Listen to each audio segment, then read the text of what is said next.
मैं Arvind Sahu पढ़ोलॉजी YouTube channel पर आपका स्वागत करता हूं। हमारी इस क्लास में परसेंटेज चल रही है। परसेंटेज की लास्ट क्लास में मैंने आपको एरिया के ऊपर, एरिया क्षेत्रफल के ऊपर क्वेश्चन करवाए थे।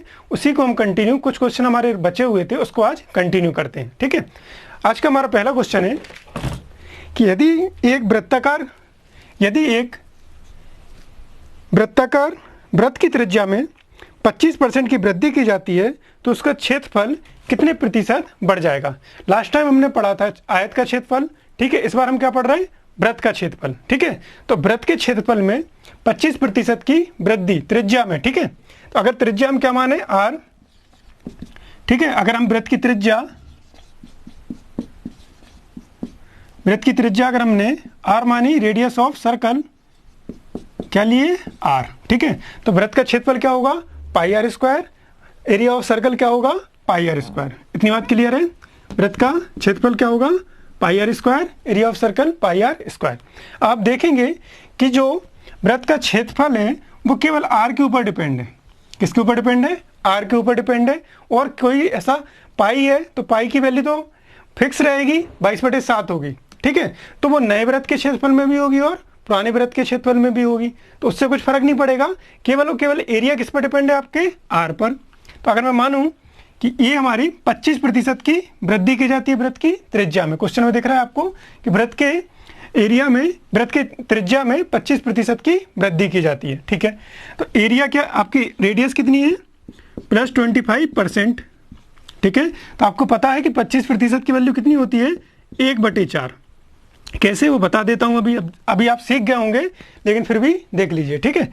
25% मतलब 25/100 या 1/4, ठीक है।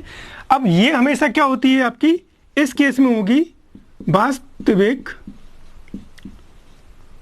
त्रिज्या।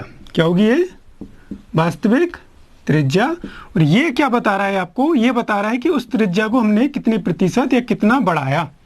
यहां तक कोई दिक्कत, वास्तविक त्रिज्या, ओरिजिनल रेडियस। इतनी बात क्लियर है कि नहीं, ठीक है। और ये प्लस साइन बता रहा है कि ये इसमें इतनी बढ़त है, इतनी इंक्रीज हुई है, ठीक है। तो अगर मैं आपको मान लीजिए ये है हमारी वास्तविक त्रिज्या,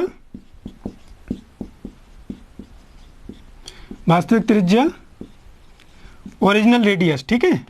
और ये क्या है, हमारी नई त्रिज्या, जो कि बड़ी कुछ बढ़ाए रहा उसमें। अगर घटाने का बोलते तो हम घटा देते, लेकिन इस केस में क्या बढ़े हमारे, इस केस में क्या बोला उन्होंने, बड़ी है 25%, तो हमने बढ़ा दिया उसको 25% से, ठीक है। तो ये हमारी नई त्रिज्या या बढ़ी हुई त्रिज्या, न्यू रेडियस, ठीक है। अब देखिए, अगर हम ओरिजिनल रेडियस, वास्तविक त्रिज्या देखें तो कितनी है आपके पास, 4, ठीक है। तो ओरिजिनल ये त्रिज्या कितनी है आपके पास, त्रिज्या रेडियस कितनी है आपके पास, ओरिजिनल रहेगी 4 और नई कितनी हो जाएगी, 1 बढ़ रही, तो 4 से कितनी हो जाएगी, 5। क्लियर है। तो आप बताइए कि वृत्त का क्षेत्रफल कितना हो जाएगा, वृत्त का क्षेत्रफल, एरिया कितना हो जाएगा, एरिया ऑफ सर्कल, ये 4 का स्क्वायर मतलब क्या होता है, पाई आर स्क्वायर। तो यहाँ पाई इंटू आर स्क्वायर, तो आर की जगह कितना रखेंगे हम, 4, तो 4 का स्क्वायर। क्यों, आर की वैल्यू पहले केस में कितनी है, 4, दूसरे केस में कितनी है, 5, तो हो जाएगा 5 का स्क्वायर। इतनी बात क्लियर। हमारे पास क्या था, हमारे पास था क्वेश्चन कि यदि किसी वृत्त की त्रिज्या को 25% से बढ़ा दिया जाए तो उसके क्षेत्रफल पर क्या प्रभाव पड़ेगा। तो हमने 25% त्रिज्या को बढ़ाया, 25/100, हमें 25% की वैल्यू होती है 1/4। ये हमारी वास्तविक त्रिज्या, ये हमारी बढ़त। तो वास्तविक त्रिज्या कितनी थी, 4, तो नई त्रिज्या कितनी हो जाएगी, 5। तो वास्तविक एरिया कितना रहा होगा पहले, पाई इंटू आर स्क्वायर। तो आर कितना है, 4, तो 4 का square, pi into R square, नई आर कितनी है, 5, तो 5 का स्क्वायर। तो ये हमारा वास्तविक एरिया कितना हो गया, पाई 16 पाई, ठीक है। ये हो गया 16 पाई, 4 का स्क्वायर, 4 का स्क्वायर 16, और ये हो गया 5 का स्क्वायर 25 पाई। ये 16 पाई और ये 25 पाई। यहाँ तक समझ में आया। हमसे पूछा कि एरिया में कितने प्रतिशत का परिवर्तन आया। तो एरिया कितना था हमारे पहले केस में, यहाँ पर रब कर रहा हूँ इसको, यहाँ तक समझ में आ गया होगा आपको, ठीक है।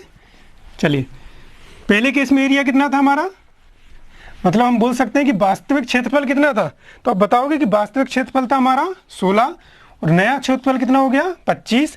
कितने की वृद्धि हुई, कितने की वृद्धि हुई?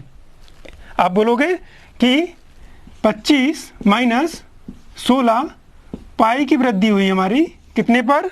16 पाई पर। परसेंटेज में बदलना है तो कितना हो जाएगा इंटू 100। यहाँ तक बात क्लियर है? ठीक है। आप 25 में से 16 घटाओगे, कितने बचेंगे आपके पास? 9। ऊपर बचा 9 पाई, नीचे बचा 16 पाई इंटू 100। ठीक है, पाई से पाई कैंसिल। आपको भाग देना है 900 में 16 का, करो भाग, तो कितना आ जाएगा 56.25%। आपके पास आंसर क्या आ जाएगा कि 56.25% की हमारे पास वृद्धि हो जाएगी जब हम किसी वृत्त की त्रिज्या को 25% से बढ़ाएंगे। देख लीजिए इसको अच्छे से।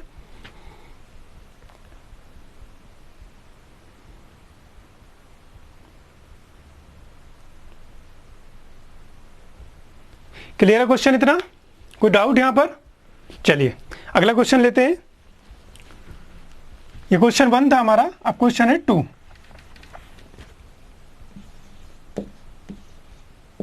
क्वेश्चन 2 क्या बोल रहा है? क्वेश्चन 2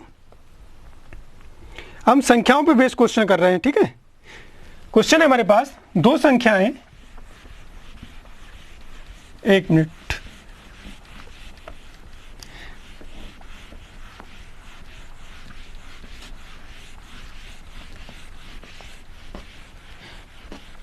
क्वेश्चन है हमारे पास अगला, 2 संख्याएं तीसरी संख्या की क्रमशः 20% तथा 50% है। क्या है? हमारी 2 संख्याएं हैं। ठीक है, वो क्या है आपस में? क्वेश्चन आप देख लीजिए बोर्ड पर। क्वेश्चन आपको दिख रहा है? देखिए अच्छे से। ठीक है, 2 संख्याएं हैं हमारे पास, तीसरी संख्या की क्रमशः 20% तथा 50% है। ठीक है, 2 संख्याएं तीसरी संख्या की क्रमशः 20% तथा 50% है। तो हमसे पूछा है क्वेश्चन में कि पहली संख्या दूसरी संख्या का कितने प्रतिशत होगी। क्लियर है? दूसरी संख्या पहली संख्या का कितनी प्रतिशत होगी? सॉरी, पहली संख्या। ठीक है, क्वेश्चन अच्छे से पढ़ लीजिए। पहली संख्या दूसरी संख्या का, कोई दिक्कत नहीं है। 2 संख्याएं तीसरी संख्या से क्रमशः 20% तथा 50% अधिक हैं। क्लियर? सॉरी, 2 संख्याएं तीसरी संख्या की क्रमशः 20% तथा 50% हैं। देखिए, अगर मैं आपसे मानूं कि 3 संख्या हमारे फर्स्ट, सेकंड और थर्ड, मैं आपको इसमें दोनों टाइप के क्वेश्चन करा रहा हूं। एक केस में जब संख्या अधिक होगी और जब एक केस में, दूसरे केस में संख्या कम होगी। इस केस में 2 संख्याएं तीसरी संख्या की क्रमशः 20% तथा 50% हैं। ठीक है, पहली, अब देखिए तीसरी संख्या की तीसरी संख्या से क्रमशः 20% तथा 50% है। अगर हम तीसरी संख्या क्या माने 100, अच्छे से पढ़िए क्वेश्चन। 2 संख्याएं तीसरी संख्या की 20% तथा 50% है। अगर मैंने माना कि मेरी तीसरी संख्या 100 है तो 100 का 20% कितना होगा? आपको पता है कि 100 का 20% होता है 20। तो कितनी हो जाएगी ये संख्या? 100 का, लिख के बता रहा हूं आपको, 20%। और दूसरी संख्या कितनी होगी? 100 की 50%। कोई दिक्कत नहीं यहाँ पर। ठीक है, तो ये कितनी हो जाएगी? 100। आप परसेंटेज हटाओगे, नीचे क्या आएगा? 100 गुणे 20 बटे 100, 100 गुणा 50 बटे, परसेंटेज हटाई, नीचे 100 आ गया। और ये तो आपकी 100 ही थी। 100 आपस में कैंसिल हो जाएंगे, तो क्या आ जाएंगे आपके पास संख्याएं? 20, 50 और 100। और सिंपल रेशो चल रहा है, और सिंपल करें तो 10 से हम सभी को भाग दे सकते हैं। ठीक है, तो ये हो गया 2, ये हो गया 5, ये हो गया आपका 10। यहां तक कोई दिक्कत? यहां तक कोई परेशानी हो तो बताइए। क्वेश्चन था हमारे पास, देखिए क्वेश्चन क्या था कि 2 संख्याएं क्रमशः तीसरी संख्या की 20% तथा 50% है। तो पहली संख्या दूसरी संख्या की कितने प्रतिशत होगी? ठीक है, हमसे क्या पूछ रहा? पहली संख्या मतलब कहाँ आएगी? किससे कंपैरिजन करना है? दूसरी संख्या से। तो दूसरी संख्या हमेशा कहाँ आएगी? नीचे। जिससे कंपैरिजन करेंगे वो आएगी नीचे। दूसरी संख्या से पहली संख्या कितनी है? 2। कितना प्रतिशत होगी, पहली संख्या दूसरी संख्या का कितने प्रतिशत होगी। 5 से डिवाइड करेंगे 20 बार, कितना हो गया 40%। यहाँ तक कोई समस्या परेशानी, क्लियर है क्वेश्चन। चलिए देख लीजिए अच्छे से, स्क्रीनशॉट लीजिए इसका।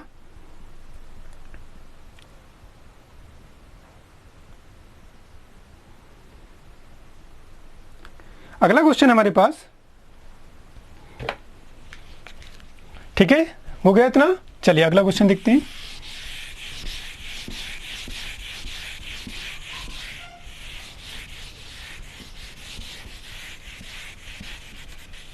अगला क्वेश्चन बच्चों बहुत अच्छा क्वेश्चन है। अब देखिए यहाँ पर हमारे इस वाले क्वेश्चन में क्या था कि हमें सीधा प्रतिशत दिया था, ठीक है, कि तीसरी संख्या का 20% और 50% है। इस वाले क्वेश्चन नंबर थर्ड में, क्वेश्चन नंबर थर्ड में अच्छे से देखिए, इसको पढ़िए अच्छे से। क्वेश्चन में हमारे पास दो संख्याएं तीसरी संख्या से क्रमशः 20% तथा 50% अधिक हैं। अच्छे से पढ़िए क्वेश्चन को। दो संख्याएं तीसरी संख्या से 20% तथा 50% अधिक है। क्रमशः मतलब क्या होता है कि पहली संख्या 20% अधिक, दूसरी संख्या 50% अधिक, ठीक है।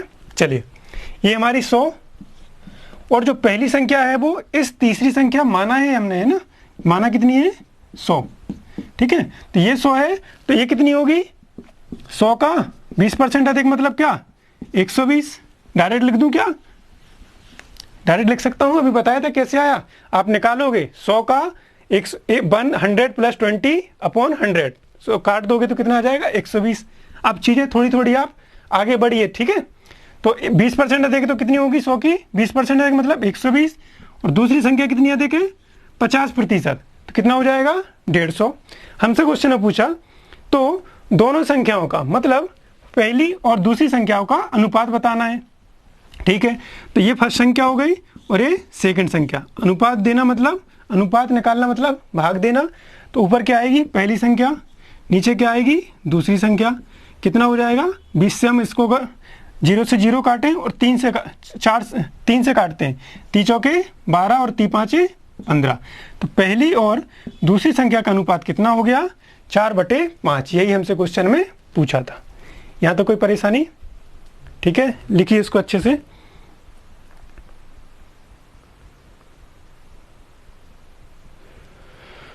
क्लियर है। चलिए अगला क्वेश्चन करते हैं। यदि किसी भिन्न का, अगला क्वेश्चन 4, अगला क्वेश्चन कौन सा है आपके पास 4।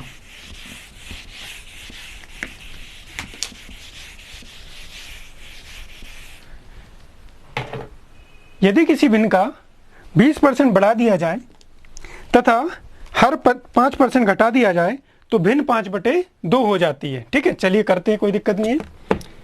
यदि किसी भिन्न को 20% बढ़ा दिया तथा हर 5% घटा दिया, भिन्न आप जानते हैं। चलिए भिन्न क्या है, मान लीजिए मैंने भिन्न क्या मानी, मैंने माना कि मेरी भिन्न फ्रैक्शन कितनी है, ये माना मैंने, है ना, कि मेरी भिन्न कितनी है। मान लीजिए मेरी भिन्न है, फ्रैक्शन है x/y। यहाँ तक कोई परेशानी, ठीक है, x/y है। अब वो बोल रहे हैं कि जब भिन्न का अंश, अंश क्या होता है, ये आपका अंश और ये हर, ठीक है, अंश और हर। अंश को बोल रहा है कि अंश को 20% बढ़ा दिया जाए। तो अंश को 20% बढ़ा दिया है मतलब क्या, अंश x था तो x का कितना कर देंगे हम 120%। 20% बढ़ाना मतलब किसी संख्या को 120%, और हर को 5% घटा दिया जाए। तो 5% घटा दिया जाए मतलब क्या, चलिए एक बार अच्छे से और बता देता हूं। ये हमारा अंश है, ठीक है। तो अंश को क्या क्या बोल रहा है उन्होंने कि अंश को आप 20% बढ़ा दो तो 100 प्लस 20% हो जाएगा भिन्न का अंश। और हर क्या हो रहा है, हर हो जाएगा आपका 5% घटाने का बोल रहे हैं। तो y को 5% घटा दो, 5% हमने माइनस कर दिया। यहां तक क्लियर, ठीक है। चलिए आगे क्या हो रहा है, तो ये भिन्न कितनी हो गई हमारे अकॉर्डिंग, x का 120%, 100% से 100 कैंसिल हो जाएगा, और नीचे क्या आ जाएगा y का 95%, और ऐसा करने पर जब हम 20% बढ़ा रहे और नीचे हर को 5% घटा रहे, ऐसा करने पर वह भिन्न 2/5 रह जाती है। तो बराबर कितने की होगी? 2/5 के। इतनी बात समझ में आई? ठीक है, आगे बढ़ते हैं। x का क्या था आपके पास? 120। अगर मैं इसको 5 से काटूं तो ये हो जाएगा 24 बार। ठीक है, 24 पंचे 120 और 5 से इसको काटा तो ये कटेगा 19 बार। तो क्या आ गया आपके पास? x × 24 और y × 19 किसके बराबर? 2/5 के बराबर। ठीक है, अब हमें x/y की वैल्यू निकालना है कि वास्तविक भिन्न कितनी होगी। तो निकालते हैं हम। वास्तविक भिन्न होगी x/y को यहीं रहने देते हैं और 24 को नीचे लाएंगे तो 5 × 24 और ये 19 ऊपर जाएगा तो 2 तो पहले से था यहाँ पर और 19 का इंटू हो जाएगा। 2 से हम काटेंगे 24 को 12 बार तो क्या आ जाएगा? x/y 19/12 पंचे 60। ये क्या हो जाएगा आपका आंसर। क्लियर है? तो नई भिन्न कितनी हो जाएगी आपके पास? तो वास्तविक भिन्न क्या हो जाएगी? कुछ गड़बड़ कर दिया। 95 2/5 5/2 सॉरी क्वेश्चन में है 5/2 इसलिए आंसर आया। देखिए 5/2 है आपका यहाँ पर, है ना, 5/2 हो जाती है। यहाँ पर किया 5/2। इसको वापस से सॉल्व कर रहा हूँ मैं। 2/5 को मैंने 5/2 पढ़ लिया अच्छे से, देखिए, है ना। तो x/y कितना है? 24 अब ये हो जाएगी आपकी, ये 5 तो पहले से था और 19 का इंटू हो जाएगा और 24/2। ठीक, तो क्या हो जाएगा आपके पास? 95/48। 19 × 5 = 95 और 24 दूनी 48। तो 95/48 आपका आंसर ऑप्शन सी हो जाएगा। क्लियर है इतनी बात? आराम से देख लीजिए। ठीक है, अगला क्वेश्चन देखते हैं हम।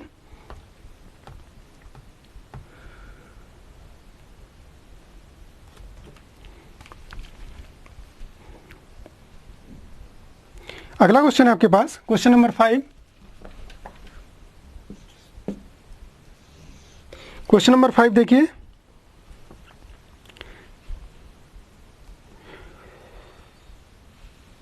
चलिए अच्छा क्वेश्चन है भी। यदि 24 कैरेट सोने को, देखिए, यदि 24 कैरेट सोने को 100% शुद्ध माना जाता है। ठीक है, हम बात क्या करते हैं, जैसे मार्केट में आप सोना लेने गए, क्या बोलते हैं हम? 24 कैरेट शुद्ध सोना चाहिए। ठीक है, जैसे हम बोलते हैं कि कोई क्वालिटी होती है, हमें क्या बोलते हैं कि वो 100% प्योर होना चाहिए, 100% शुद्ध होना चाहिए। ऐसे ही हम सोने को, गोल्ड को शुद्धता में किस में मापते हैं? 24 कैरेट में। कैरेट में जब भी मापा जाता है तो 24 कैरेट को शुद्ध सोना बोला जाता है। ठीक है, तो क्वेश्चन है हमारे पास, पढ़िए इसको, कि 24 कैरेट सोने को शुद्ध प्रतिशत, 24 कैरेट सोने को 100% शुद्ध माना जाता है, तो 22 कैरेट सोने में शुद्ध सोने का प्रतिशत ज्ञात कीजिए। ये आपका SSC CHSL 2010 में पूछा गया है। ठीक है, चलिए करते हैं ट्राई।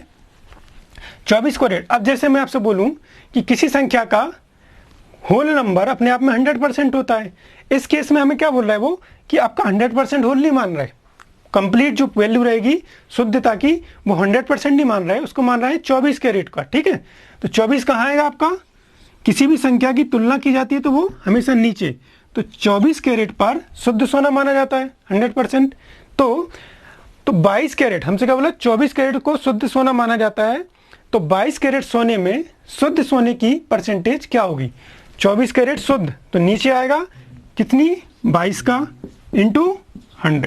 क्लियर है?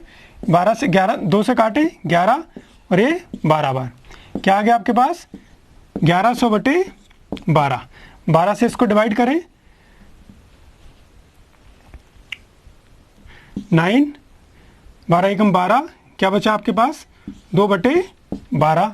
ठीक है, इसको सॉल्व कर लेना तो आंसर क्या हो जाएगा आपके पास? आंसर आ जाएगा आपके पास 19। एक मिनट, डिवाइड कीजिए इसको, 12 नंबर 108, बचे आपके पास 2, तो हो गया ये 20, तो 12 एकम 20, 91 हो गया। ठीक है, अब बचे हमारे पास 4, तो 4/12। अब ये 3 से फिर कट, 4 से 1, 4 से 3, तो क्या बच जाएगा आपके पास 91 1/3%। ठीक है, आपको 1100 में 12 का भाग देना है, तो आपके पास 91 सही, ठीक है, 1/3% आपका आंसर हो जाएगा। ठीक है, 91 सही 1/3% 24 कैरेट सोने में होगा। ठीक है, चलिए क्लियर है क्वेश्चन। अगला क्वेश्चन करते हैं। क्वेश्चन नंबर है आपके पास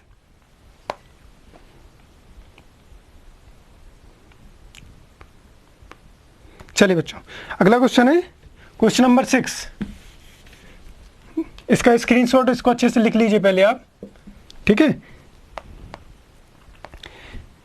लिख लिया। चलिए देखिए, एक परीक्षा में 640 लड़के तथा 360 लड़कियां हैं। एक परीक्षा हो रही है, ठीक है, एक परीक्षा में 640 लड़के तथा 360 लड़कियां हैं। एक परीक्षा है, एक परीक्षा कोई आयोजित हो रही, मान लीजिए आप एसएससी की परीक्षा ही देने गए, कोई सी भी एग्जाम, ठीक है, तो उसमें क्या बोल रहे हैं वो 640 लड़के बॉय और ये गर्ल्स। ठीक है, ये बॉयज हैं और ये गर्ल्स हैं। बॉयज कितने हैं 640, गर्ल्स कितनी है 360। गर्ल्स एक परीक्षा में 640 लड़के और 360 लड़कियां हैं। क्वेश्चन को अच्छे से पढ़ा कीजिए आप। ठीक है, 640 लड़के तथा 360 लड़कियां हैं। और आगे बढ़ रहा है, यदि 60% लड़के तथा 80% लड़कियां सफल रहीं, पास हुई, तो कितने प्रतिशत लड़कियां फेल हुई, असफल रहीं। ठीक है, क्लियर है। हमसे पूछा है कि यदि 60% लड़के तथा 80% लड़कियां सफल रहीं तो असफल छात्रों का प्रतिशत ज्ञात कीजिए। तो find the percentage of failure was. ठीक है, तो हमें क्या करना है, हमें पास वालों से मतलब नहीं है। अगर हम बोले पास कितने परसेंट लड़के हैं, तो आप बोलोगे इसका 40% लड़के। ठीक है, 60% लड़के अगर पास है, तो ये हमारे पास किसकी परसेंटेज है, पास की, उत्तीर्ण होने की। ठीक है, और ये क्या है, अगर किसी नंबर संख्या का 60% पास हो रहे, तो आप बताइए बचे हुए कितने होंगे, फेल होंगे।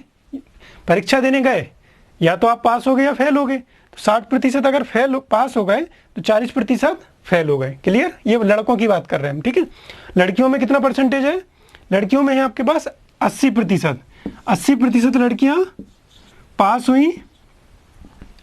ठीक है, पास 80%, तो फेल कितनी हो जाएंगी, अनुत्तीर्ण कितनी होंगी 20%। यहां तक कोई दिक्कत है तो बताइए। ये पास ये फेल की परसेंटेज यहाँ पर आ गई। हमसे पूछा उनने कि कितने प्रतिशत छात्र दोनों परीक्षाओं में फेल रहे, असफल रहे। तो हम क्या करेंगे, हमें इस पास से तो मतलब नहीं है, 640 का 40% निकालेंगे, ये फेल लड़के मतलब छात्र होंगे, और 360 का 20% निकालेंगे, तो ये क्या हो जाएंगी, फेल होने वाले लड़कियां। दोनों को जोड़ देंगे तो टोटल छात्र आएंगे फेल होने वाले, और नीचे हम उसका 1000 के नीचे 640 और 360 का चलिए परसेंटेज निकाल लेंगे। चलिए करते हैं। 640 का फेल निकालना है, क्योंकि हमें 640 का 40%, 40% को क्या लिख रहा हूं मैं, चलिए लिख ही देता हूं, डायरेक्ट ही नहीं कर रहा हूं। 40/100 या 640 का 2/5 डिवाइड कर दो, कितना हो गया है 2/5 परसेंटेज। ठीक है, ये हो जाएगा आपके पास 256। ये कौन हो गए आपके लड़के, बॉयज, और गर्ल्स कितनी है, फेल होने वाली निकाल रहे हैं ना, फेल होने वाली लड़कियां कितनी है, गर्ल्स, ये हमारे टोटल का 20%, 360 का 20%, 20% मतलब 20/100 या 360 का 1/5, कितना हो जाएगा 7 35 5 दूनी 10, 72। ये हमारे पास लड़के 256, लड़कियां 72 फेल हुई। ठीक है, टोटल फेल कितने हो गए, टोटल फेल कितने लोग हो गए, आप बोलोगे 256 और 72, 256 और 72 कितने होंगे, जोड़िए फटाफट, 8 328। 328 लोग ऐसे हैं जो दोनों लड़के और लड़कियां मिला के फेल हुए। कितने में से फेल हुए, क्योंकि हमसे क्या पूछा है, असफल छात्रों की सॉरी असफल जो छात्र है उसमें छात्रों में कौन आ जाएगा, दोनों आएंगे, ठीक है, स्टूडेंट्स आएंगे। तो असफल स्टूडेंट्स की परसेंटेज, फेल होने वाले स्टूडेंट्स की परसेंटेज क्या होगी। तो फेल होने वाले टोटल कितने हैं, 328, कितने पर हैं, तो आप बोलोगे 1000 पर। अगर हम प्रतिशत निकालें फेल होने वाला का तो 328 है कितने पर, 640 और 360, इन दोनों को मिलाएंगे तभी पूरी परीक्षा में बैठने वाले विद्यार्थियों की परसेंट पूरी टोटल नंबर आएगा। कितना हो गया ये, 1000।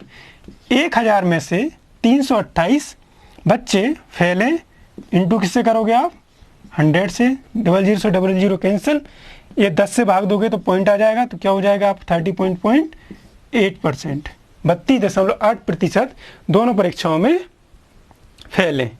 क्लियर, ऑप्शन नंबर 4 हो जाएगा आपका। यहाँ तक कोई दिक्कत, लिख लीजिए इसको।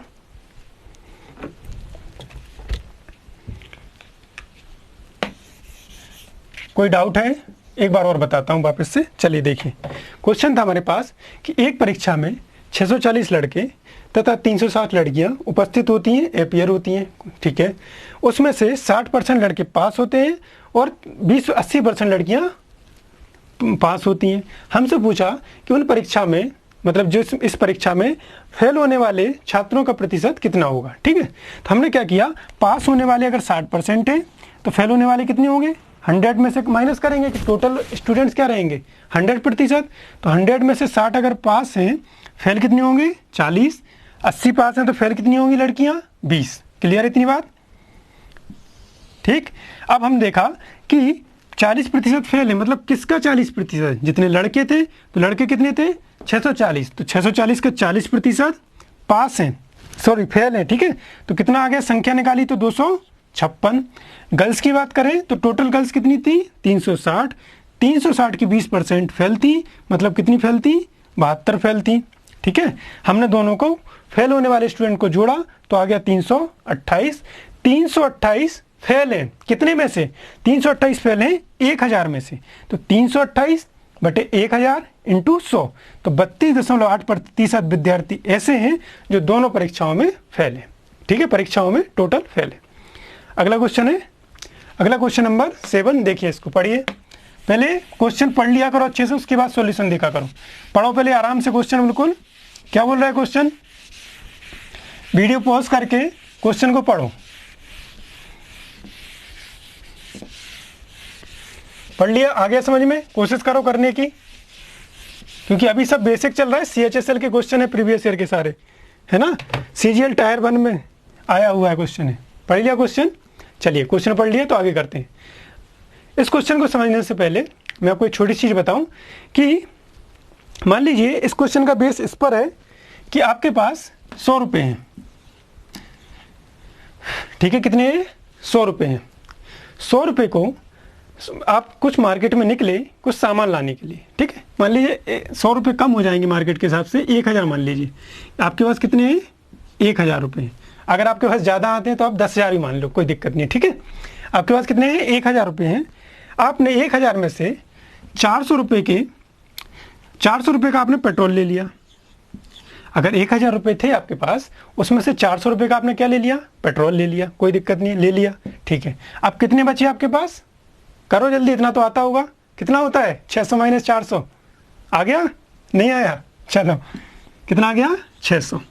क्लियर, मतलब अगर उसने 1000 रुपये घर से निकला, 400 का पेट्रोल डलवाया, कितने रुपए बचे उसके पास 600 रुपये बचे।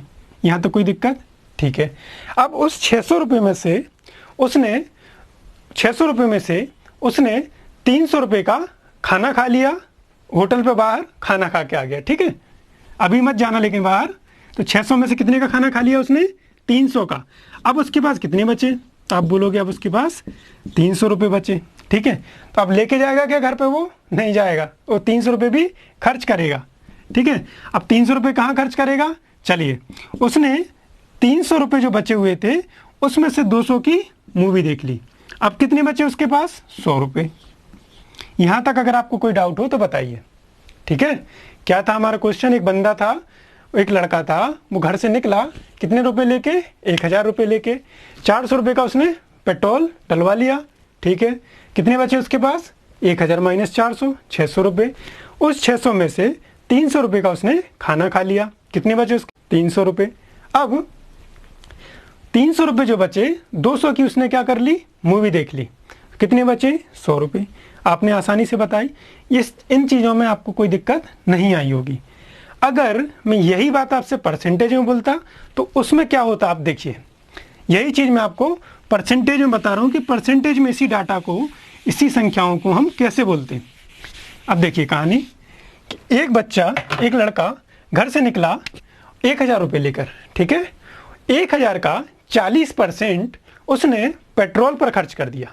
समझ में आ रहा है क्या बोल रहा हूँ? 40%। अब मैं क्या बोल रहा हूँ? 1000 का 40%, मतलब 1000 का आप 40% निकालो तो कितना होगा? 40/100, कितना हो जाएगा?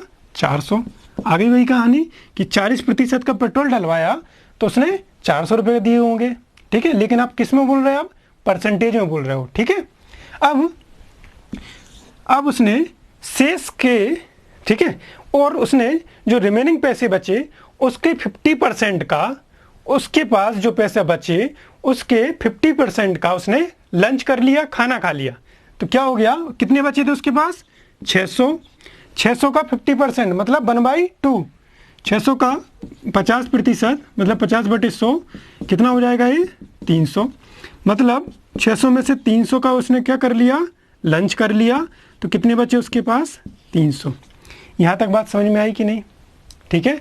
अब 300 का आपका लगभग, मान लीजिए 200 हमने उसमें माना था, लेकिन यहाँ क्या मान लेते हैं आप?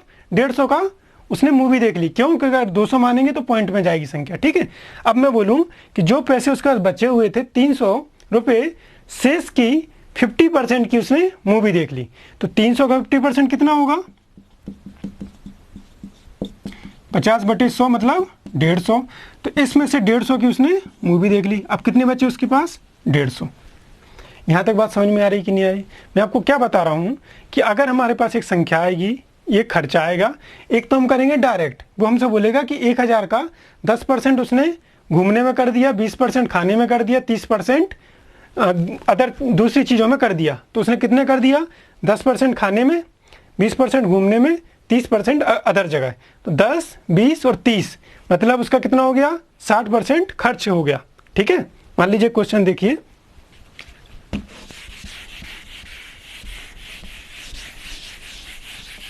राम के पास मान लीजिए कितने हैं?